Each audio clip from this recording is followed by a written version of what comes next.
Hi, I'm Dr. Jeff Borenstein, editor of Psychiatric News. I'm here in Atlanta at the APA's annual meeting with Dr. Renée Binder, the president of APA. Renée, what's it been like for you to serve as president?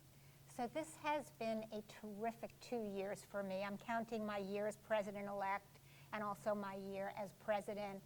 It's been a great privilege and an honor to be able to represent this organization, the 36,000 members of the organization, and to work with a terrific administration, a wonderful board of trustees, a wonderful assembly, and to focus the organization on very important initiatives for our patients.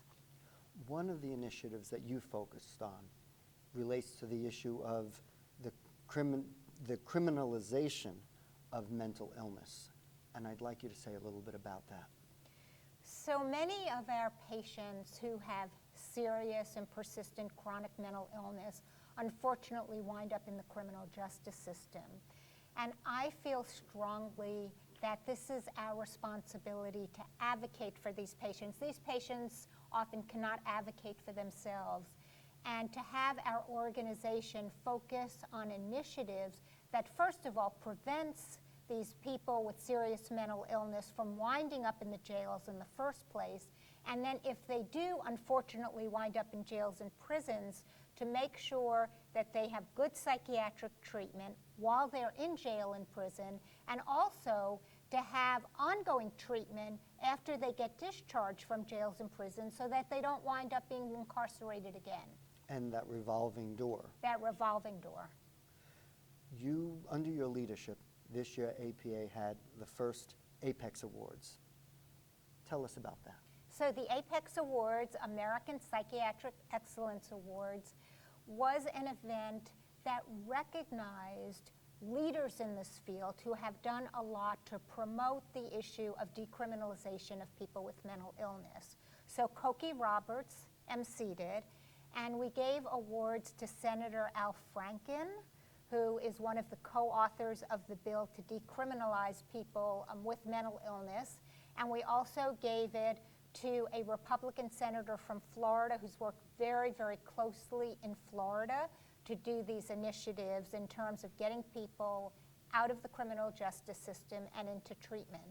And then we also gave an award to the members of the cast of a television show called Orange is the New Black, which is a popular series on Netflix. And the members of the cast spoke about, because they received these roles and they were playing these characters, they also became spokespersons for people who are in the criminal justice system and what it's like to be there, and that each of them had families, they had histories, they had backgrounds, and that there were so many places in their lives where there could have been some intervention, and certainly psychological intervention, that would have kept them out of prison. I want to shift gears and have you say a few words about the annual meeting. What's it been like for you to help plan such a large event? The annual meeting is a fantastic event, and we have wonderful speakers this year. Just to give a sampling, Atul Gawande is doing the opening speech, the opening session. We're having Tom Frieden, who's the director of the Center for Disease Control, and he'll be talking at the convocation. Rosalind Carter will also be talking at the convocation.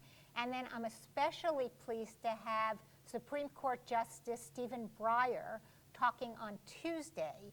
And he will be talking about what does the Supreme Court do, and also he's written a book that talks about how the U.S. Supreme Court has to also get involved in global issues because of the different world that we live in. So, for example, terrorism and world courts. And we can't just say we're only dealing with American justice. We have to expand it further. So that's just a highlight of some of the speakers. It's an exciting meeting. Yes.